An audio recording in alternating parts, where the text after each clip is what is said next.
Bien,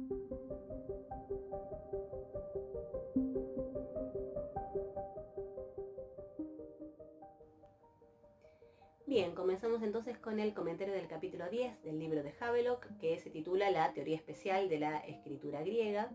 Y bueno, para pensar en esa teoría especial de la escritura griega, Havelock propone que tenemos que tener presente una idea, que es que la forma en la que nosotros usamos nuestros sentidos está estrechamente relacionada con la forma en la que pensamos, y que en el paso de la oralidad a la escritura lo que se da es una modificación sustancial en esa relación, o sea, se da una alteración en esa relación, y que eso entonces es lo que tenemos que estudiar especialmente cuando entonces estudiamos el fenómeno del paso de la oralidad a la escritura. En resumen, de lo que vamos a hablar es de una mentalidad oral y de una mentalidad escrita. Esto significa entonces que hay una forma de pensar que es propia de la oralidad y una forma de pensar propia del uso de la escritura. Entonces, en el pasaje de la oralidad de la escritura, lo que se da es una crisis, que se acuerdan que esto es algo que, digamos, es el objetivo que mencionó Havelock en el capítulo 1 del libro, ¿no? A él lo que le interesa es esa crisis, ¿no? que se produce en ese paso de la oralidad de la escritura, y ahora, bueno, lo decimos en esos términos, ¿no? En esa mentalidad oral a una mentalidad escrita. Entonces, eso es a lo que se va a dedicar en este capítulo, como a mostrarnos cuáles son esas modificaciones que se dan entonces en el pasaje de la oralidad de la escritura, que es, bueno, lo que les voy a resumir a continuación.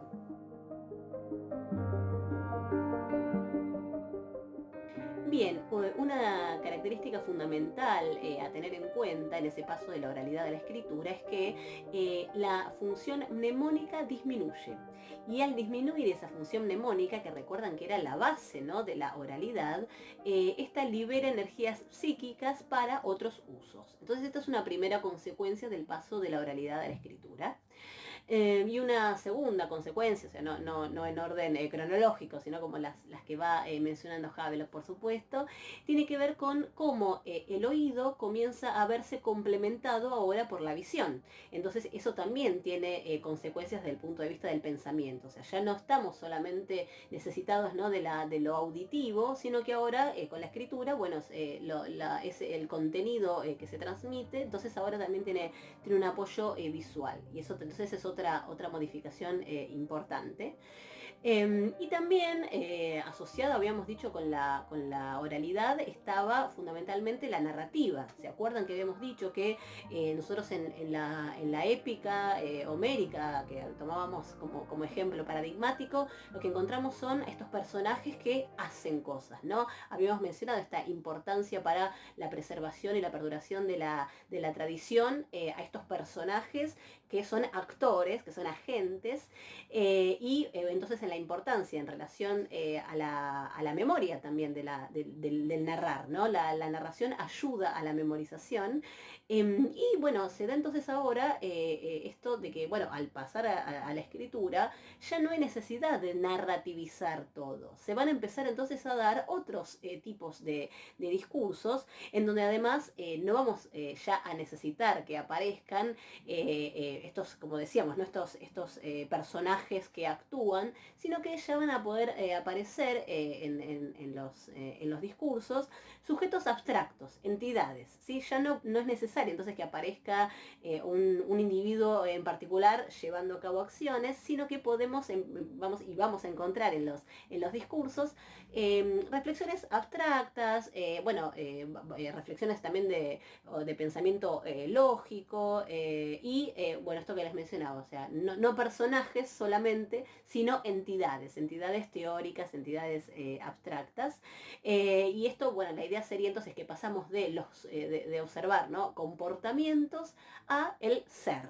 Y acá, bueno, hay toda una consecuencia desde el punto de vista filosófico, ¿no?, la aparición del verbo ser, pero pensémoslo en estos términos, ¿no?, que va a decir Havelock, ¿no? O sea, nosotros ahora, digamos, con la cultura escrita, vamos a poder encontrar discursos, definiciones, que son ya teorizaciones. A lo sumo en la poesía épica o la poesía arcaica, que decíamos que en donde encontrábamos también rastros de oralidad, podemos encontrar a lo sumo abstracciones o generalizaciones definiciones muy breves, por ejemplo, en alguna máxima, pero recién con la escritura vamos a poder encontrar textos extensos que den definiciones, generalizaciones. Él de hecho da algunos ejemplos de, por ejemplo, definiciones de hombre. Ya no es el hombre puntual como puede ser Aquiles, Agamenón, ya no nos estamos refiriendo a un hombre específico, ni tampoco a un hombre en un contexto narrativo, o sea, no narrando sus acciones, sino a definiciones, por ejemplo, de hombre, que son ni más ni menos que esto que decíamos, abstracciones y teorizaciones. Él va a dar también el ejemplo de dique como justicia. ¿Se acuerdan que él tiene trabajos sobre esto puntuales? No me voy a detener en esto, pero en la idea de nuevo de que estamos entonces en presencia ya de abstracciones y no de lo que teníamos, ¿no? en las poesías orales, en donde siempre teníamos que estar anclados entonces a una narración y a personajes haciendo cosas. Entonces eso, bueno, es una característica importante, o sea, de transformación de la oralidad a la escritura.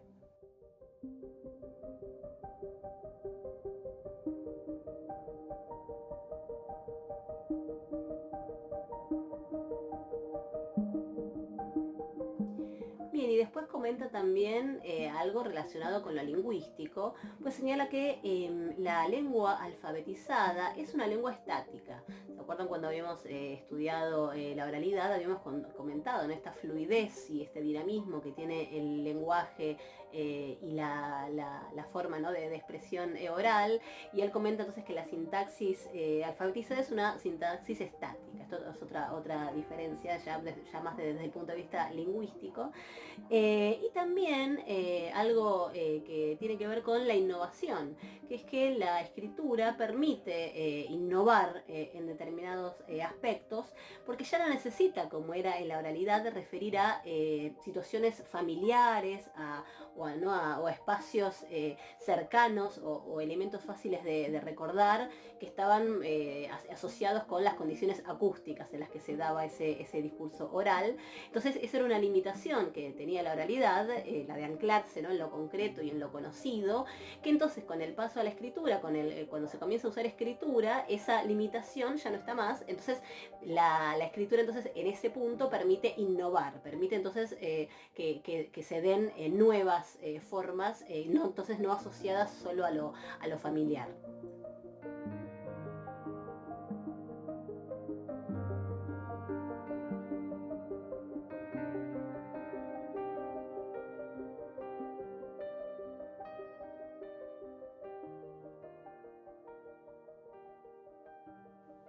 Bien, entre otras de las innovaciones que encontramos con el paso de la oralidad a la escritura está la de la no necesidad de uso del metro, o sea, del verso. Esto, ¿se acuerdan que lo habíamos visto en el capítulo anterior respecto de la relación del verso en las comunidades orales para, también como ayuda a la memorización, ¿no?, con estas formas rítmicas? Entonces, bueno, con la escritura se da la posibilidad de que no sea el verso, ¿no?, la única forma elegida para los discursos literarios, sino, permite entonces la innovación de usar la prosa, y con la prosa también la posibilidad de creación o de desarrollo de nuevos géneros literarios o de nuevos géneros como podría ser, por ejemplo, la historia. Entonces ahí comenta Havelock que la historia, de todas formas, que puede entonces contarse dentro de las innovaciones del uso de la escritura, de todas formas utiliza elementos que son conocidos a su tradición oral. Por ejemplo, el uso de la narración, ¿sí? La narración, que de nuevo es algo conocido, ¿no?, y que hemos visto, ¿no?, asociado con las comunidades, ¿no?, orales, lo que veníamos diciendo antes respecto también de cómo la narración ayuda a la oralidad. Pero dice Havelock que la historia se vale de la narración, que es algo que es familiar, conocido para la tradición griega. Y otro elemento que también usa la historia es la narración específica de guerras, tomando como ejemplo, ¿no?, el caso, ¿no?, del poema homérico, de la Ilíada, en donde tenemos ahí, ¿no?, la guerra de Troya, por ejemplo. Cómo podemos encontrar en las primeras manifestaciones de discurso historiográfico, ¿no?, en el mundo griego, también la narración de guerras. Pongamos, por ejemplo, ¿no?, Tucídides con la historia de la guerra del Peloponeso. Entonces, son elementos que Havelock señala como, elementos conocidos que utilizan los historiadores conocidos de su tradición. Y también otra característica que él encuentra en la historia asociada con la tradición es el didactismo.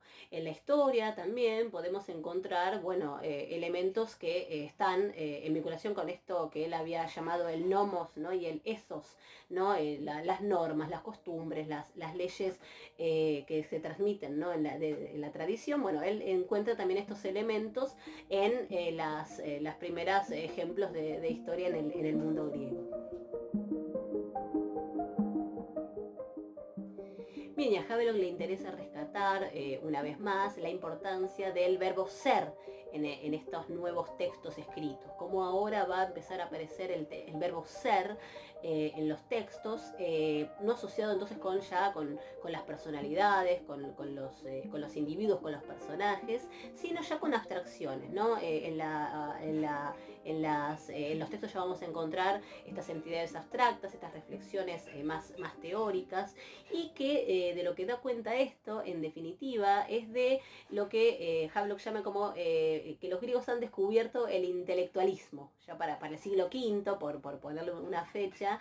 Lo que han descubierto es el intelectualismo, y esto lo encontramos en ya la profusa terminología en relación con el pensar, el indagar, el investigar, que podemos encontrar en los textos, por ejemplo en los textos platónicos, que de todas formas, dice él, es una terminología derivada del oral. Cuando uno analiza los términos, bueno, encuentra también en ellos muchos de ellos, ¿no? Que ya los podemos también encontrar en la tradición literaria previa, ¿no? Que proviene de la oralidad, de modo que, bueno, como vemos que hace Havelock, ¿no? O sea, siempre trata, bueno, de rastrear que esa oralidad pervive, ¿no? Pervive incluso en este momento que él llama esto, como del descubrimiento de este intelectualismo en Grecia.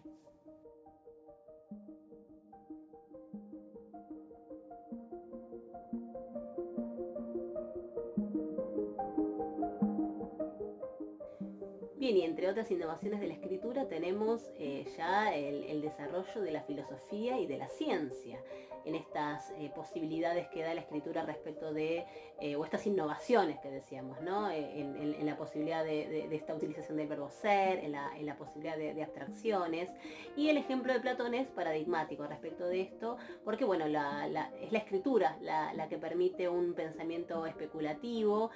Si bien, bueno, encontramos en la obra de Platón algunas, ¿no? En el Fedro, por ejemplo, alguna crítica a la escritura, pero bueno, él señala cómo en Platón encontramos, digamos, por primera vez una extensión de textos que son coherentes, en donde, digamos, es la escritura la que permite, digamos, ese corpus de textos abocados a la reflexión filosófica, ni más ni menos, de modo que, por eso lo habíamos mencionado también en los primeros capítulos, ¿no? Esta importancia que él encuentra, ¿no? En los textos de Platón, en este pasaje de la oralidad a la escritura.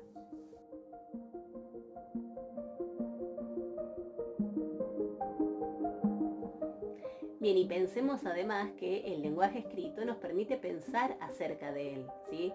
La oralidad se pierde, ¿no? Ya hemos comentado estas ideas, ¿no? La performance es única e irrepetible, mientras que entonces lo que tenemos, ¿no? A partir del uso de la escritura es la posibilidad de objetivizar a ese medio lingüístico, bueno, con todas las posibilidades para la reflexión. ¿Por qué? Porque lo que tenemos es un documento que tiene una existencia independiente de su creador, de su fuente, y esto, bueno, es lo que da pie para las reflexiones lingüísticas propias del siglo V ateniense, ¿no? Esta preeminencia del logos, ¿no? De discurso, palabra, o como razonamiento, ¿no? Como queramos traducirlo, que vemos, no sé, tanto en Platón como en los sofistas, bueno, está estrechamente relacionado con la posibilidad que les da la escritura, ¿no? Para que entonces ese discurso que ya está por escrito, bueno, puede ser objeto de estudio de una manera que con la oralidad, bueno, no podía hacerlo, ¿no?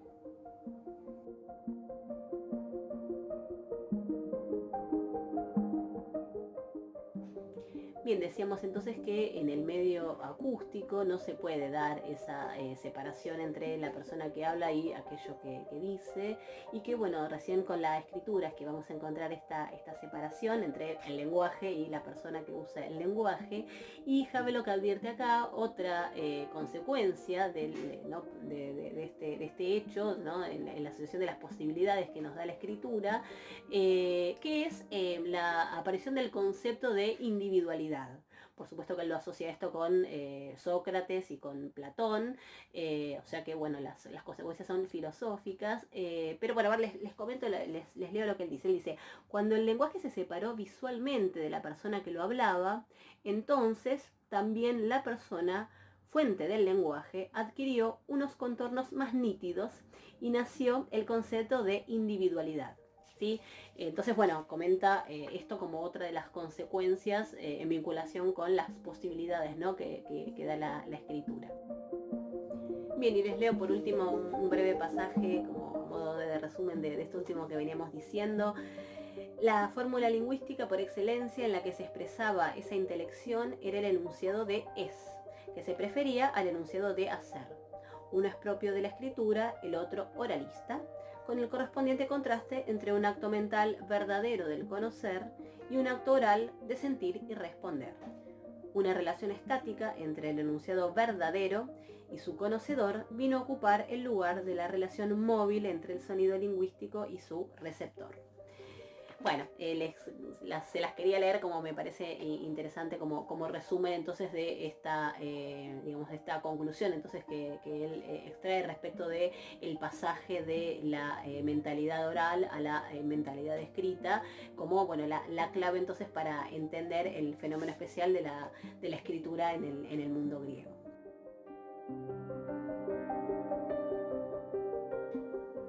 Bien, llegamos entonces con esto al final de esta serie de videos sobre el libro de Havelock, La Musa Aprende a Escribir. Espero que les haya servido, que los haya estimulado a leer el libro en caso de que no lo hayan hecho, y bueno, también a indagar en otros libros, en otros autores de la temática, porque bueno, vieron que aparecen muchos temas interesantes que generan, ¿no? la necesidad de profundizar, así que bueno, esto es una mera introducción, un mero panorama, y bueno, seguramente nos seguiremos viendo en algunos otros videos. Muchas gracias.